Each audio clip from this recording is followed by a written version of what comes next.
ایک سنائپر کی سنسنیخیز داستان جو تنہا دشمن کی فوجوں سے نبرد آزما رہا۔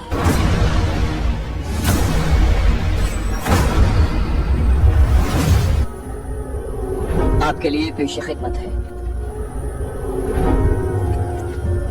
کہانی کی طرف جانے سے پہلے آپ سب سے گزارش ہے کہ اگر ابھی تک آپ نے ہمارے چینل کو سبسکرائب نہیں کیا تو اسے سبسکرائب کیجیے اور ویڈیو پسند آنے کی صورت میں اسے لائک اور شیئر کرنا مت بھولیے، اور کامنٹ کر کے ہمیں بتائیے کہ آپ کو ہماری ویڈیوز کیسے لگی۔ آئیے کہانی کی طرف چلتے ہیں۔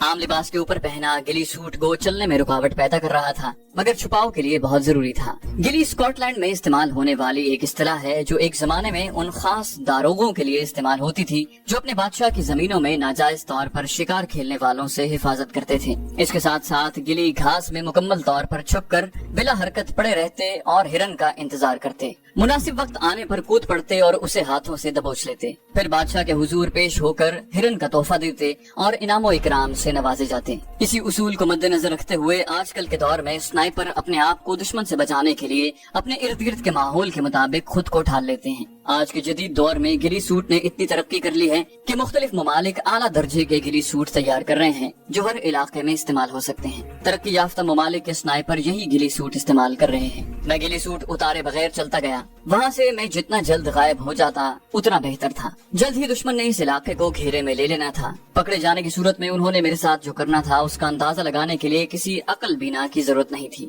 میں نے چشمے والا راستہ ہی اختیار کیا تھا۔ چشمے کے قریب رک کر میں نے سیر ہو کر پانی پیا اور واٹر بوتل بھر کر آگے بڑھ گیا۔ چشمے سے فرلانگ بھر آگے جا کر اترائی شروع ہو جاتی تھی۔ اترائی شروع ہوتے ہی میری رفتار خود بخود بڑھ گئی۔ چونکہ میں باقاعدہ کسی راستے پر نہیں جا رہا تھا، اسی لیے سمت کی درستی کے لیے میں گاہے گاہے کمپس پر بھی نگاہ ڈال لیتا۔ اونچے نیچے اور ٹیڑھے میڑے رستوں سے گزر کر میں نے 3 کلومیٹر کا فاصلہ طے کیا اور ایک خشک نالے کے قریب پہنچ گیا۔ نالے کے درمیان بارشی پانی کے گزرنے کی وجہ سے ریت ابھر آئی تھی اور ساتھ میں چھوٹے بڑے پتھر بکھرے پڑے تھے۔ جھاڑیاں وغیرہ نالے کے کنارے پر موجود تھی۔ درمیانی علاقہ صاف تھا۔ نالے کی چوڑائی 50-60 گز کے بقدر تھی اور بدقسمتی سے وہاں سے 700-800 گز کے فاصلے پر موجود ٹیکری پر انڈین آرمی کے ایک سیکٹر کا بیس موجود تھا، جہاں سے نالے کا یہ درمیانی حصہ آسانی سے دیکھا جا سکتا تھا۔ جھاڑیوں کے اندر لیٹ کر میں نے دوربین آنکھوں سے لگا لی۔ بیس پر غیر معمولی چہل پہل دیکھتے ہی مجھے یقین ہو گیا کہ ان تک بریگیڈیئر پرکاش کے ہلاک ہونے کی خبر پہنچ چکی ہے۔ 10 آدمیوں کا ایک دستہ مجھے بیس سے نیچے اتر کر نالے کی سمت آتا دکھائی دیا۔